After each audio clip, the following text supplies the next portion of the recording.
I'd like to introduce Grainne from Ireland, who has multiple sclerosis. Welcome, Grainne. Thank you, Linda. Good to talk to you. So, could you tell us a bit about your MS, what it was like, and what led to your diagnosis? Okay, my MS really, I only became aware of my MS in 2005 when I was 45.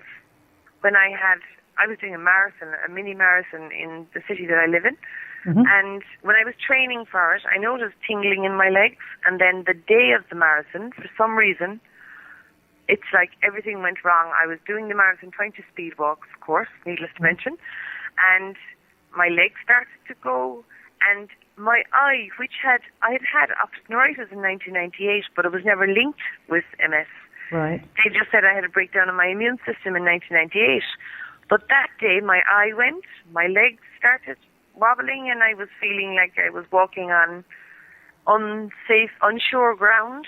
Mm-hmm. And I didn't know what had happened to me. A friend came up behind me and said to me, "Oh, are you okay?" And I said, "I don't know what's wrong with me." So then I went to a doctor, and luckily I was very lucky in that my doctor got me through the system, and I was diagnosed within months of having MS because I had an MRI done. So up until that point, other than the optic neuritis? I was a very fit woman, yeah. I walked. I didn't actually drive until I was diagnosed with MS. I walked everywhere. Mm.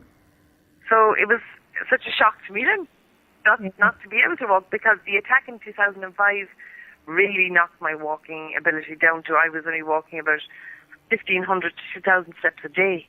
Mm. And then now it's reduced. Well, obviously over time it reduced itself really, you know. So what impact did it have on you being given the label of having multiple sclerosis?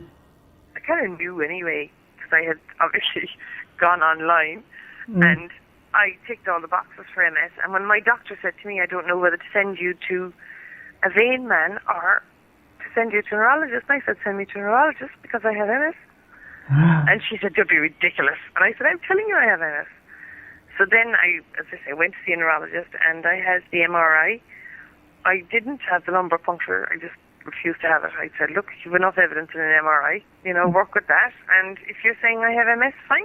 I think my brother's reaction would have been, "Well, you don't have an inoperable brain tumour, so move on from it," which was, I probably found a bit coarse on the day, but it was probably very practical advice for me, really.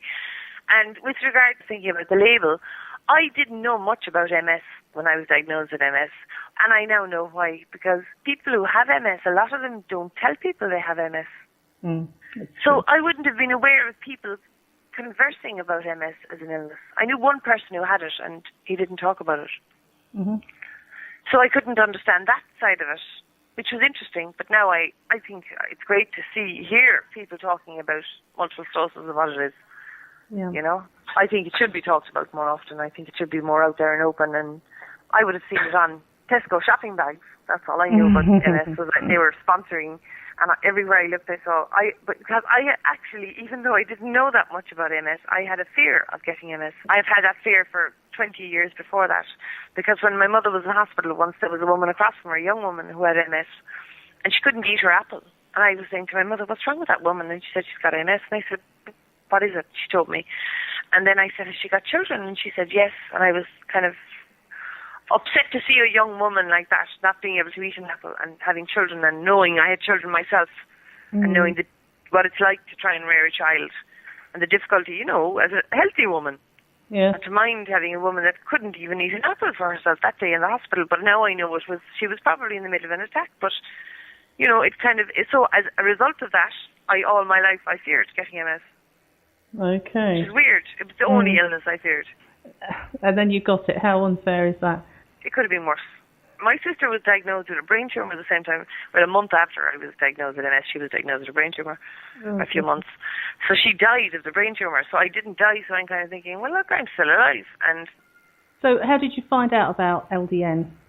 I went online because I looked at the options of medication. There was interferons or Copaxone were the options really I was given, and I wanted to go online. I wanted to know what they were about, what they were going to do, and when I saw what the interferons could do to my immune system, I decided Copaxone was the one that I was favoured, and my children wanted to see me taking something I have 4 children, so they were looking to me, obviously, Mum, get treatment. And I was like, well, there is no treatment really, but you can take the stuff that might work. And LDN came my way. So, I'm now even thinking, well, frankly, I'm very lucky. I'm still working full-time. Oh, that's good. Yeah. But how did you find LDN?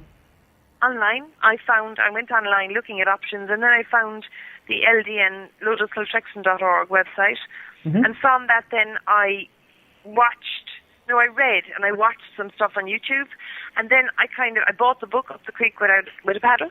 Yeah. And I didn't read it. I bought the book on Amazon and left it in a bookcase.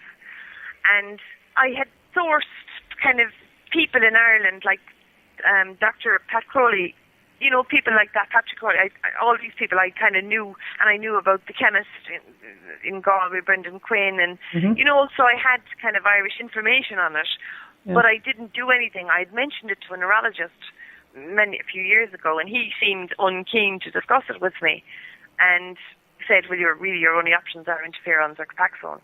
So I kind of backed away from it, but then I had a bad attack a few months ago, and I read the book, and I said, right, I got to get my S in gear, and I went to see Pat Crowley. That was only 4 weeks ago. Right. And within 12 hours, my life changed, literally.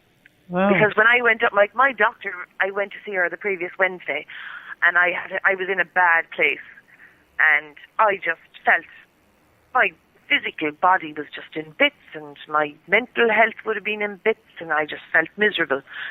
And I went to see her on Wednesday, and she was offering me painkillers, and I said, you know how I feel about drugs and my kidneys and my liver. I don't like taking tablets.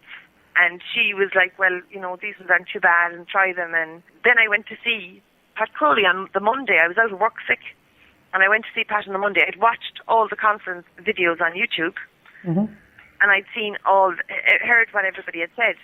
So I was fully informed at that stage. And I went to see Pat, and he gave me the prescription, and then I went to Kilkenny and I got it made up, and I took it that night, and I woke up the following morning and I was shocked because I hadn't woken up 5 times during the night in pain trying to straighten my legs. And I was smiling. I said, I didn't wake up 5 times last night, and it's continued like that. I don't wake up at night. I'm still on 3 milligrams, and I have a slight stiffness that's beginning to develop now over the last week because I've been keeping a diary. And now I'm beginning to think, okay, maybe now that's my body is leveled off at that 3, so I need the extra 1.5. So it's like the Pat is saying to go up to 4.5 now in another week. So I can see now why. Really good. I mean, you've had such a remarkable improvement. It's incredible, Linda. The second day, I was out of work now, as I say, and I don't take time off work. Like when I was diagnosed with MS, I took a half day, and then I went to hospital for the steroids over Christmas. Because it was December I was diagnosed, so I waited my Christmas holidays and went in and had the steroids. So I don't miss time. But anyway, I missed 2 weeks from work. This last attack was so bad.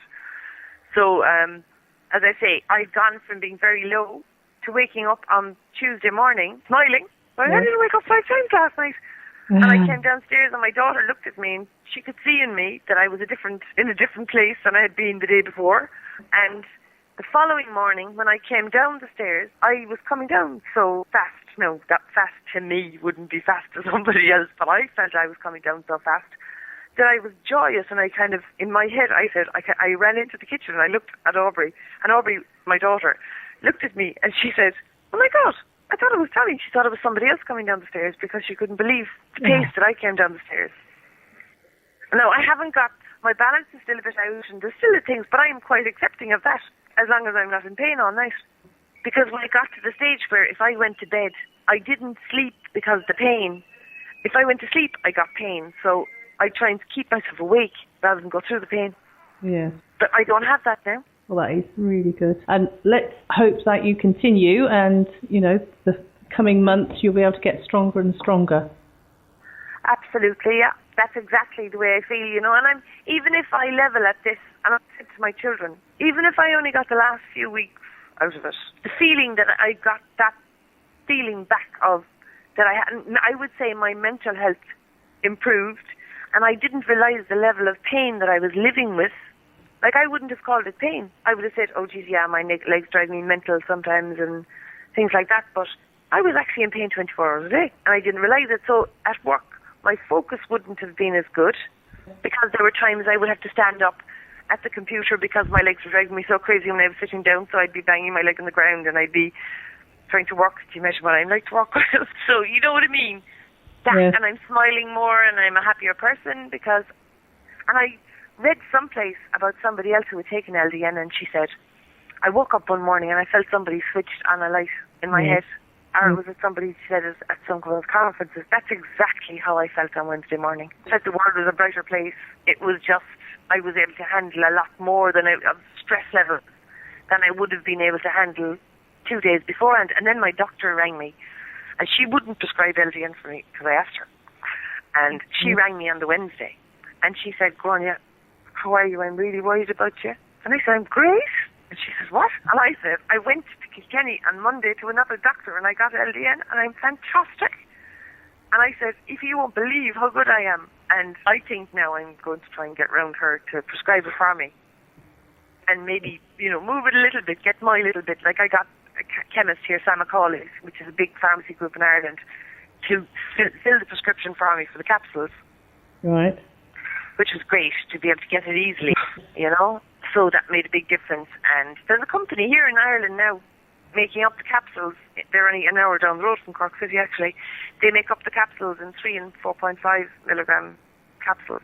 So it's easy now. It's great to be able to, like my local pharmacy can get them now for me within 24 hours and things. That's excellent. Well, thank you very much for sharing your story with us, and we do hope that you continue improving.